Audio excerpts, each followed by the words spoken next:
한동훈이 하는 게 과거에 똑같은 케이스가 있었어요. 네. 노태우 모델이거든요. 어. 근데 한동훈은 노태우가 아니고 장세동이에요. 그래서 이제 성공할 가능성이 낮다. 이렇게 보는데요. 노태우가 12.12 쿠데타 때 수도경비사령관으로서 공범입니다. 네. 공범인데 그 다음에 전두환이 대통령이 되자 내무부 장관이 됩니다. 윤석열이 대통령이 되자 법무부 장관이 됩니다. 그 다음 뭐가 되냐면은 노태우가 비례대표로 국회의원이 됩니다. 한동훈도 저는 비례대표로 국회의원이 될 거라고 봅니다. 그 다음 노태우가 당 총재가 됩니다. 네. 한동훈 당 대표가 됐습니다. 그 다음 노태우가 하는 게 뭡니까? 위대한 보통 사람들의 시대라고 해서 이미지 메이킹으로 본질을 회피합니다. 군사정권의 후예다. 5.18 광주민주화운동을 학살한 사람의 공범이라는 것을 은폐를 합니다. 그리고 해서 6.29 선언이라는 걸로 해서 다시 대통령이 됩니다. 똑같은 케이스로 가려고 합니다. 그러면 우리는 어떻게 해야 되냐? 앞서 말씀드린 것처럼 본질에 대해서 끊임없이 이야기를 해줘야 되는 거고요. 전두환과 노태우는 쌍생하다 한 몸이라는 것을 우리가 과거에 놓쳐버린 적이 있습니다.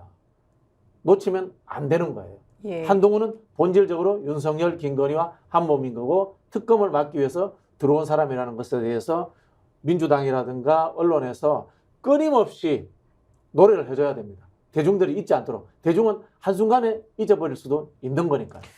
향후에 닥칠 이 국민의힘의 파고 이런 부분들은 비슷하게 봅니다만 언젠가는 한동훈이 쿠데타를 일으킬 수밖에 없다. 저는 그게 아니고 예. 언젠가는 한동훈도 잘려나간다. 아, 잘려나간다. 그게 저는 2월 말이나 3월 초라고 봅니다. 완전히 다르네. 한동훈 뒤가 또 누가 있을까요? 그래서 그게 의문인데요. 그러니까 네. 이런 부분입니다. 그 당시에 전두환은 쿠데타의 직접적인 주범입니다. 노태우도 주범 비슷한 공범이에요.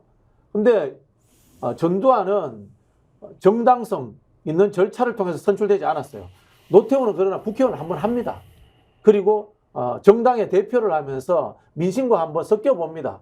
차이점이 있는 거예요. 그 이야기는 뭐냐면은 전두환보다 노태우가 훨씬 더 확장성이 있었어요. 근데 지금에 보면은 윤석열과 이 한동훈 문제에서 제가 말씀드린 것은 한동훈은 노태우인 척 하지만 장세동인 거예요. 장세동인 거예요.